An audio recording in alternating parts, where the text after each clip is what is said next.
The NFL playoffs are officially upon us, and with that, we got Super Wildcard Weekend. Welcome back to No Huddle, and welcome to my Wildcard Weekend predictions. I finished the regular season with a pretty underwhelming 9-7. We've got 6 games to cover as opposed to the usual 16. The games are a lot tighter, though. They have a lot more stakes. It's win or go home from now on, so it should be very exciting. So let's just get on to it.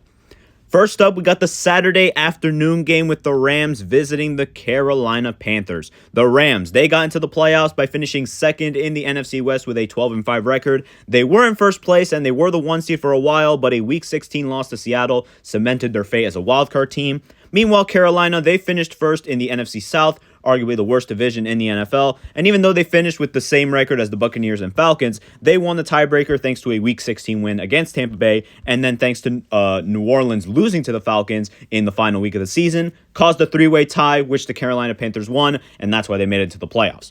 So who's going to win this game? We know this season has been very, very unexpected. These teams already did play off, and the Panthers actually beat them back in Week 14 with Stafford not having a great game.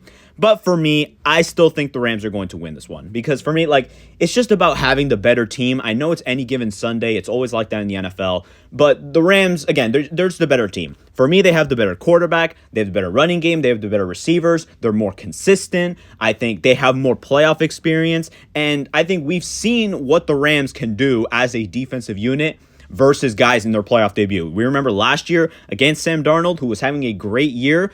For me, Bryce Young this year is nowhere near Sam Darnold last year, and Sam Darnold in his playoff debut got absolutely destroyed. I don't know how much I trust Bryce Young in these moments because he's very inconsistent. We know he can pull off some great performances, but he can also pull off a lot of stinkers. And I think with the Rams' playoff experience, they'll force him into making a bunch of mistakes, and I think that the Rams' offense will easily score 23 or 24 points, and it'll be enough to win the game. The key players, I think it's a quarterback matchup because if we get the best version of Bryce Young, that version that we saw against the Falcons, or I don't even know, against some of these teams, against the Rams, where he plays incredible, then I think they'll have a chance. Meanwhile, if Stafford just plays like his MVP self, throws a bunch of touchdowns, leads the offense well, doesn't turn the ball over as much, the Rams will easily score 25 points, which for me is just enough. I know the Panthers, they're good at upsetting a lot of these great teams. We saw them beat Los Angeles earlier, but for me, the playoffs is just a completely different environment. And I just don't see the Rams losing because I still think even with their slump, they lost 2 of their last 3 games. I still think they're way too talented to go one and done in the playoffs. So sadly for Carolina, their quote-unquote Cinderella runs ends here. Now I got the Packers at the Bears in the Saturday night game, what I believe is on Amazon Prime. The Packers got into the playoffs. They stumbled in off a 4-game losing streak, but they went 9-7-1. Meanwhile, the Bears, they won the division against the Packers. This is a divisional matchup. They went 11-6, won the NFC North, and the key games for both of these teams were their division meetings in Week 14 and in Week 16. The Packers snatched one, but then after some harsh injuries, the Bears were able to rally back and win in Week 16, which eventually led them to win the division.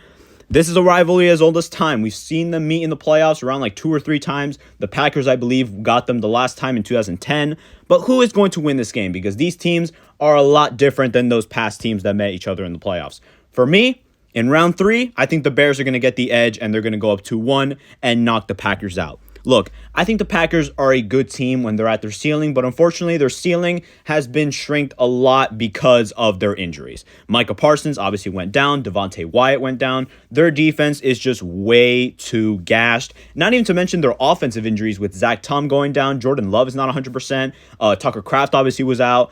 I don't know how Christian Watson is. I just think the Packers are way too injury-riddled. And speaking of that defense, the Bears have a really, really good running game with Kyle Monogny and DeAndre Swift. We saw what they did to guys like Philadelphia and a lot of these other teams. Against that gashed Packers line, I think they'll have a lot of success. And again, it goes back to the Jordan Love question. I don't know how 100% he is. Malik Willis, we saw he can steady the ship. He can put up some good performances. But I still think that the Packers' ceiling is with Jordan Love. And if he's not 100%, if he's still not completely back from that concussion, I just don't really know if he'll be able to play well, and I don't know if he'll be able to outplay Caleb Williams. And also, one other thing, it's more of a regular season thing, but the Bears were insanely clutch this year. They did it to the Packers back in Week 16. if the Bears are trailing, even if there's 1 minute to go or 2 minutes to go, or if they're facing any sort of deficit, the game is not over because we've seen them come back from many deficits with so little time left. So I think they're built for this moment. I think it could be a close game, but if it is a close game, I think the Bears will squeak it out. But personally, I think the Packers, they're just way too hurt to pull out one in Soldier Field. For me, the key players, I think it's Caleb Williams. We haven't seen him in a playoff game. We'll see if he's a playoff riser. But I think if he just steadies the ship, plays like a game manager, doesn't turn the ball over, lets the running game and defense do its thing, I think he'll be just fine. He just has to not make many mistakes. Meanwhile, for the Packers, I think it's Josh Jacobs. Because with Jordan Love not being at 100%, I think he's going to have to be kind of like a bell cow, at least early in the game, try and make his life easier as Jordan Love tries to get back into the rhythm of things. If he doesn't play well and the Packers offense becomes one-dimensional, then they'll be in big trouble. I don't really know how much success he'll have. I think Jordan Love against that Bears defense that generates a lot of turnovers, he'll give them a couple of opportunities. So I think they'll take advantage of one. And for me, the Bears win round 3 and move on to the divisional round. Now to Sunday afternoon at 1 p.m., we got the Buffalo Bills at the Jacksonville Jaguars. The Buffalo Bills got into the playoffs with a 12-5 record, but they were finally dethroned of the AFC East, specifically a Week 5 loss to the New England Patriots, ended up kind of dooming them, and then what lost in the division was a Week 17 loss versus the Philadelphia Eagles. The Jaguars kind of had the opposite season. After a very underwhelming year, they took over the AFC South and won thanks to an 8-game winning streak under newfound head coach Liam Cohen. They officially clinched the division last week with a blowout win against the Tennessee Titans. They were able to stave off the Houston Texans for now. Who's going to win this matchup? This is a very interesting game for me. As much as I like the Bills, they're probably my favorite team in the AFC. Josh Allen is maybe my favorite player in the NFL. I'm sorry, I just can't pick him. I have to go with the Jacksonville Jaguars here. They just have the better team. And one thing that scares me a lot going into this matchup for Buffalo is their run defense. We know that Buffalo's run defense is easily the weakest link of this team. We've seen many running backs, whether it's Bijan, Derrick Henry, Devon Achane, a lot of other guys have completely gashed that Buffalo defense, and it's caused them to lose a lot of games. Even against Derrick Henry, if it weren't for a fluke moment, a fluke fumble, and some Josh Allen heroics, they would have lost that game, and it would have been embarrassing. Meanwhile, you have Liam Cohen, who is one of the best run scheme coaches in the NFL. And, I just think that matchup is way too lopsided. And for the Bills, the only thing going for them is the fact that they have arguably the two best players going into this game. They have James Cook, and they have Josh Allen, obviously. But apart from that, Jacksonville just has the better team. And I'm not going to lie, as good as Josh Allen has been this year, Trevor Lawrence has actually been playing better over the last couple of games, even if Trevor Lawrence has been playing against, mid opponents. I think Trevor Lawrence, if he just plays like a game manager and plays, it uses his legs and his arm, feeds Parker Washington, feeds Jacoby Myers, just plays complimentary football, then I think the Jaguars can easily stay one step ahead, and no matter what Josh Allen or James Cook do, it just won't be enough to survive the Jacksonville Avalanche, because I think their defense is just too bad to support Josh Allen or James Cook in anything. That's why my key players for the Jacksonville Jaguars, I think it's their defense, because even if Josh Allen and James Cook are undermanned in this battle, they're still really good. We've still seen them win games. We saw it against Kansas City, Carolina, Pittsburgh, Baltimore, many games where it was just either Josh Allen or James Cook going off a lot, and they were able to win the game. Jacksonville needs to go back to that form that they were in earlier in the season, in which they were forcing a bunch of turnovers, because we know that Josh Allen is going to give them one or two opportunities to turn the ball over on him, and if they take advantage of those opportunities, then they'll be able to blow the game open. Meanwhile, it's just Josh Allen and James Cook, because besides them, that offense just consists of a bunch of Buffalo natives and terrible wide receivers, and we know how weak that defense is. Their secondary is fine, but I still think Trevor Lawrence will have a decent job against it. If James Cook or Josh Allen have one of the games of their lives, maybe Buffalo can squeak it out in Duval. But for me, I think they're just way too undermanned to win this game, and I think Jacksonville will get their first playoff win since 2018.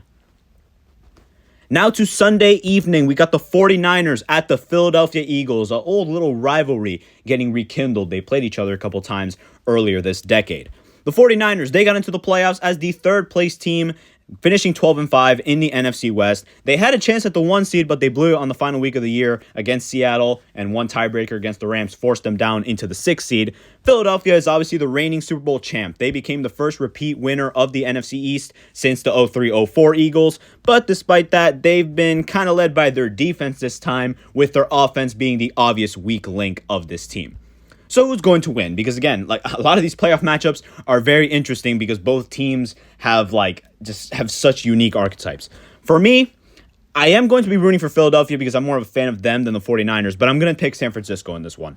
I just think that Philadelphia's offense is way, way too bad to be able to win them. And we've seen Philly's defense, as good as Philly's defense is, we've seen it get gashed before. We saw against the Bears and some other teams that they got completely gashed. Like Cam Skadaboo had a great game against them. We saw DeAndre Swift and Kyle Monangai completely destroy them on Black Friday when they played Chicago. And the 49ers, we know they have Christian McCaffrey, who is one of the best offensive weapons in the entire NFL. And again, Philly's offense is just so bad. Like, there have been multiple games where the defense gives them many opportunities, but the offense just doesn't cash in. You look at the game against the Chargers. And again, yes, they have won games with their offense being putrid, but I don't think you can get away with that in the playoffs. You can get away with that against Green Bay or Detroit or Tampa Bay or Buffalo in the regular season, but against the playoffs where the margin for error is smaller, I just don't see them winning unless they get their offense going. For me, this will be a tale of two games. I think one of these two outcomes will happen. Either Philadelphia will get blown out like they did against the Giants because their offense is so bad and their defense can't hold on, or Philly does what they do best and make the game extremely ugly, force Brock Purdy into mistakes, lock down Christian McCaffrey, and then they squeak out like a 10-7 win like they did against the Packers. But for me, I just don't see that happening because the 49ers, they're coming off of a bad performance against Seattle, and I don't know how prone they are to having two dud games in a row. For me, it's also a matter of Kyle Shanahan being a better coach than Nick Sirianni. I think Kyle Shanahan will coach him this time again after that 2023 debacle. And for me, San Francisco is just going to walk away with the upset road win.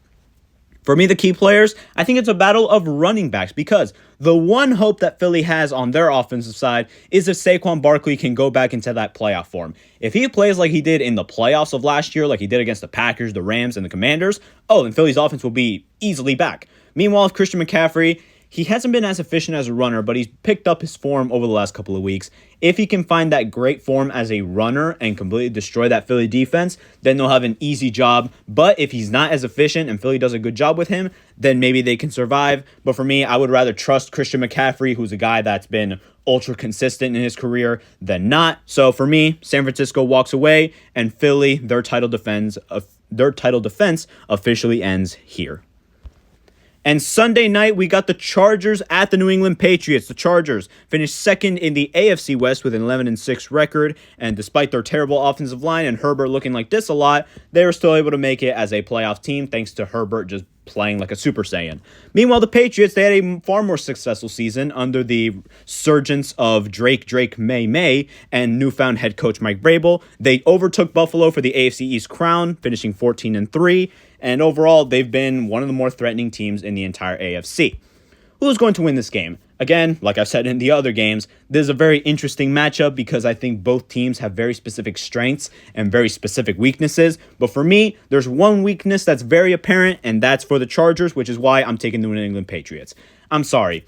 When you have an offensive line as bad as the Chargers, really there's nothing that you can do. We've seen it in recent NFL history or across NFL history that not protecting your quarterback in big games dooms you. We've seen it with Sam Darnold, with Patrick Mahomes, with Tom Brady. I'm not saying Justin Herbert is Patrick Mahomes or Tom Brady, but when you have such little time and you get sacked on every other play, you can't do anything. You can't get any sort of form, and the other team doesn't have to do a lot to be able to beat you. I just think that the Chargers offensive line is way too bad. Despite the Patriots not having the best pass rush, I just don't think the only team that can beat the Patriots is themselves. They have to do a repeat of what Philadelphia did back in like week 14, in which the offense did nothing. And sure, we have seen some performances like that, like against the Raiders or the Steelers or the Bills in the second time around. But overall, the Patriots have done a good job of staying disciplined and not beating themselves. I think Vrabel will have a good game plan. I don't think Drake May is going to drop in the playoffs. And overall, I think they'll be just fine because the Chargers, with their offensive line, they're going to end up beating themselves with no time for Herbert and no run game to even complement him. Key players for me, I think it's Drake May because, I mean, who knows? He's been playing like an MVP, but with that easy schedule, maybe he'll unravel in the playoffs. I find it unlikely, but who knows? It's still a possibility. And Jesse Minter's a guy that can make him drop in the playoffs. Jesse Minter's been a great defensive coordinator. He's led one of the better defenses in the NFL. If he makes Drake May look pedestrian, they'll have a chance even with that terrible offensive line. But I don't know. For me, he'll have to pull off a game plan like the 2007 Giants, like what they did against the Patriots if they want to win this one. For me, I think Jesse Minter will do just fine, but I don't think it'll be enough as the Patriots move on to round 2. And ending the week, we got the Texans at the Steelers on Monday night to finish the weekend. The Texans, they got into the playoffs, finishing second in the AFC South off a 9-game winning streak, led by their defense, which made a ton of quarterbacks look absolutely pedestrian. And even with their anemic offense, they were able to rally in a bunch of games. Meanwhile, the Steelers, they made it into the playoffs off a 10-7 record, finishing first in the AFC North. This was mostly led thanks to a final week win against the Baltimore Ravens, in which they were a missed kick away from missing the playoffs as a whole. So who's going to win this game? Look, I think the Steelers definitely have a chance of an upset. It is at home. It's in the playoffs. We know that they can pull off some BS anytime. But for me, I have to go with the hot hand. I have to go with the Texans here. I just think that Rodgers, yes, I think he'll be able to take hits, but this Texans defense is just way too different. Like, this Texans defense is just so good. I think they'll terrorize Aaron Rodgers a little bit, force him into some mistakes. And for me, one thing that worries me about the Steelers defense is that a lot of the touchdowns against Baltimore came off of blown coverages, which you already can't do against Isaiah Likely and Zay Flowers and all those guys. What the hell are you supposed to do against Nico Collins, a guy who feeds off of deep ball touchdowns? I think CJ Stroud will be able to find him once or twice unless Pittsburgh fixed up their defense. And also, CJ Stroud, he's proven to be a decent playoff quarterback. He has 2 playoff wins, and even in his 2 losses, he hasn't been as bad. So I just think he'll be able to play well. The Steelers defense won't be as bad. And again, that defensive front, especially Danielle Hunter and Will Anderson, I think they'll force Aaron Rodgers into one too many mistakes. CJ Stroud will play like a game manager, and I think the Texans will walk away with the road win. Although if the Steelers win, I wouldn't be as surprised considering how the season has gone and with how the Steelers have just been able to pull wins out of their butt. But I don't know. This just feels like one too many wins for them. Key players for me, as always for the Texans, it's their defense. The only time they were close to losing was against Buffalo and against the Raiders, in which their defense started to get broken down a little bit. But apart from that, they've been mostly fine. It's been the defense has won them many games, and I think it'll do the same thing again. Meanwhile, for the Steelers, I think it's DK Metcalf, because we saw their offense looked fine without him, thanks to the running game and quick game. So if DK Metcalf can come in, provide a deep threat, and then they can also have that quick game, maybe their offense looks good and they'll be able to catch the Texans defense by surprise. But considering it is DK Metcalf and not a guy like a George Pickens or a Justin Jefferson, I don't really know how much he'll help. So for me, I think the Steelers put up a fight, but Houston walks away and ends wildcard weekend with another road win. And that is the end for my wild card predictions. I hope I do better here in the playoffs than in the regular season, but it should be very fun because if the regular season taught us anything, this season is just unpredictable as hell. But if you enjoyed this, please subscribe and please like, as any support is truly appreciated. And I'll see you guys next week after Super Wildcard Weekend so that then we can get ready for the divisional round.